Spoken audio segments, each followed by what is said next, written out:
Isang mapagpalang araw po sa inyong lahat. Ito po yung mga pinapakain naming feeds sa aming mga lagang isda. Ang fry mash feeds para sa mga fingerlings na aming nabili. Para po siyang darak at ito po ay pinong-pino.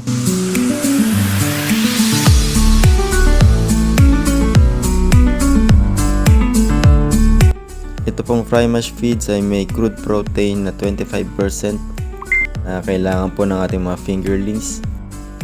At ito naman po yung aming hinahalong isa pa pong feeds, ang pre-starter feeds na kasing laki po ng buto ng saluyot.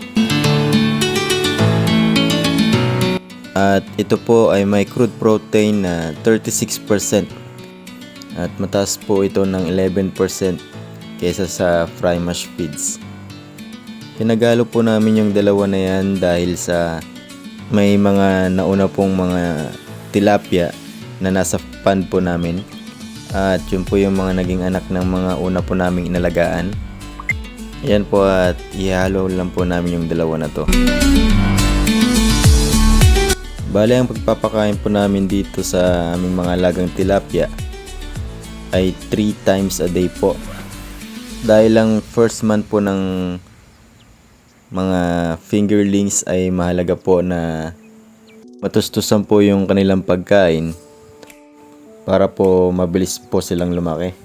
Mapapanood nyo po yung computation ng daily feeding requirements sa aking isang video dito sa aking YouTube channel para po malaman ninyo kung gaano po karami ang dapat na ipakain sa mga lagi nating isda. Yan, at kasama kong nagpapakain yung aking anak at tagatawag ng mga isda.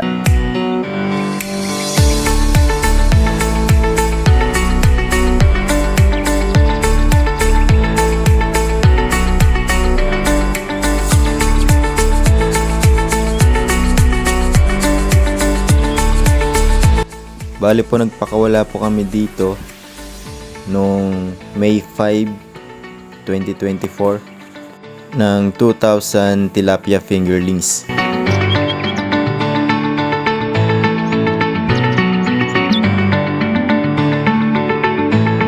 Ito po ay nagkakahalaga ng piso kada isang piraso. At ito po ay may size na singlaki po ng ahon ng akasya na mapapanood nyo po nung nakaraan ko pong video.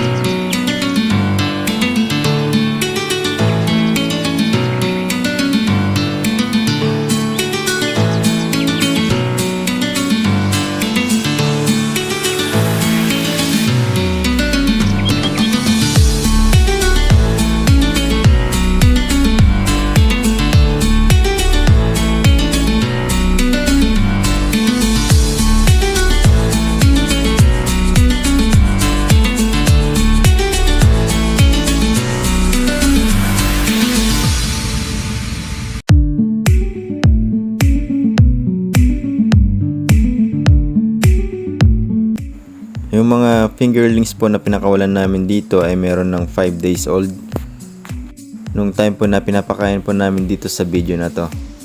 Ang estimate po namin ngayon na laman nitong aming pond ay nasa 5 to 6,000 na fingerlings dahil marami din po yung naging anak ng mga dati naming alagang tilapia na nandito.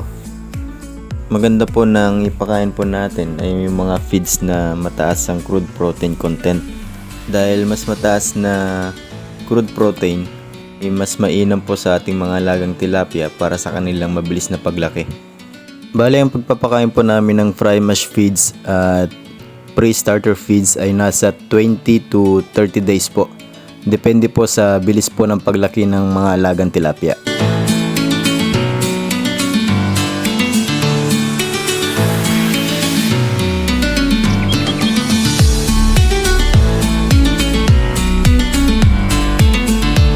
Yan po, after 1 month ay nagdagdag po kami ng panibagong feeds para sa mga tilapia. Ito po yung starter feeds na siya na pong ihalo natin sa pre-starter. Kagaya po ng ginawa namin sa may fry mash feeds at pre-starter feeds ay hinalo lang din namin tong pre-starter dun sa panibagong feeds na starter feeds. Pinaghahalo po namin yung feeds unang-una po para po hindi po manibago yung mga alagang tilapia. Ang pangalawa po ay dahil sa hindi po pare-parehas ng laki yung mga fingerlings na nandito sa aming fish pan ngayon.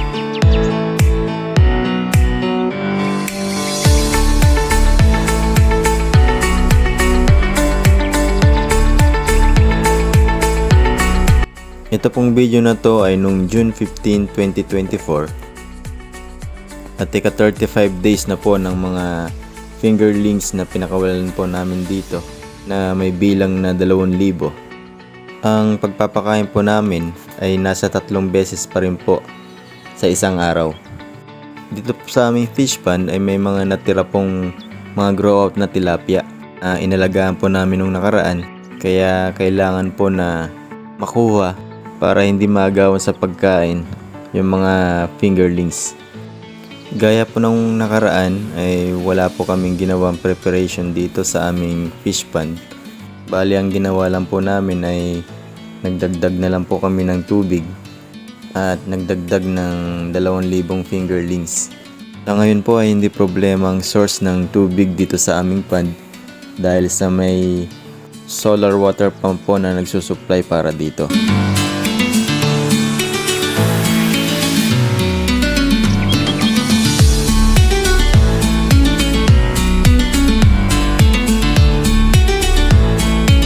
Susubukan po ulit natin magpakain.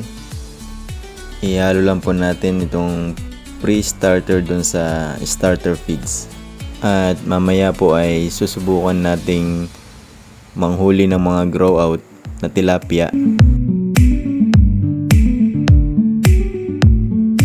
Yan po, kung mapapansin nyo, yung starter feeds ay kasing laki ng buto naman po ng munggo.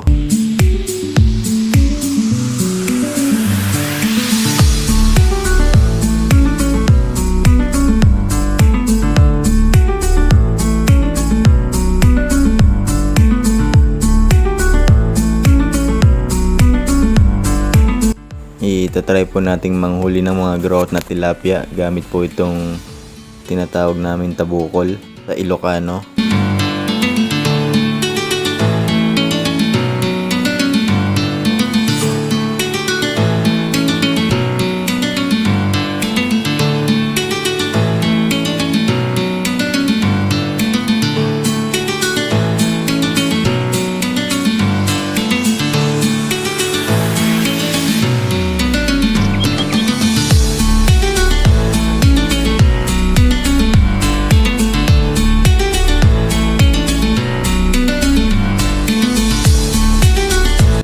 Sa mga susunod ko pong video ay i-compute na po namin kung magkano na po yung aming mga nagastos dito sa aming fish pond para po may ideya rin po kayo kung magkano po ang gastos sa pag-aalaga ng tilapia.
Medyo sumablay tayo sa paghagis ng tabukol. Sablay talaga. Tingnan po natin kung may nahuli ako.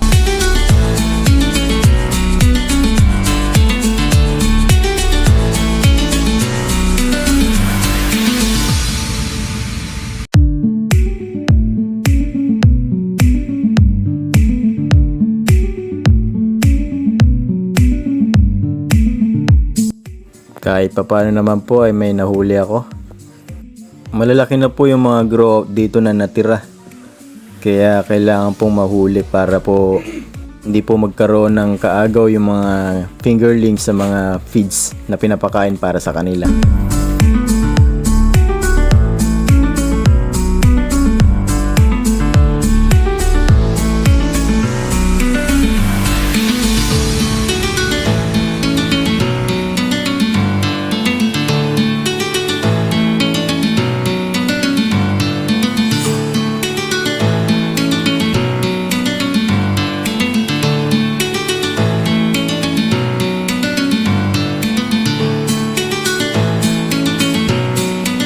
Ayan po, kung makikita nyo, sobrang laki na po ng mga grow out tilapia na natira dito sa aming fish pond.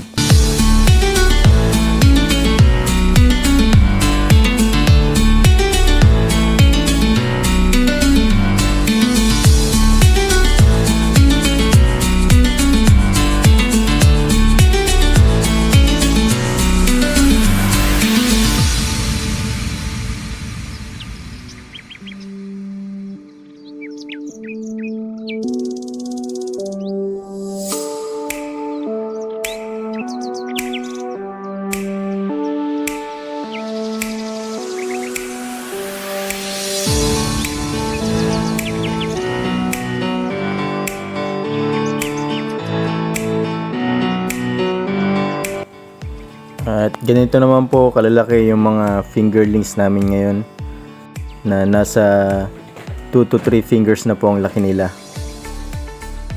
Maraming salamat po sa inyong panonood sa aking video at huwag niyo pong kalimutan na mag-subscribe sa aking YouTube channel at pindutin ang notification bell para po laging updated sa aking mga video. Salamat po!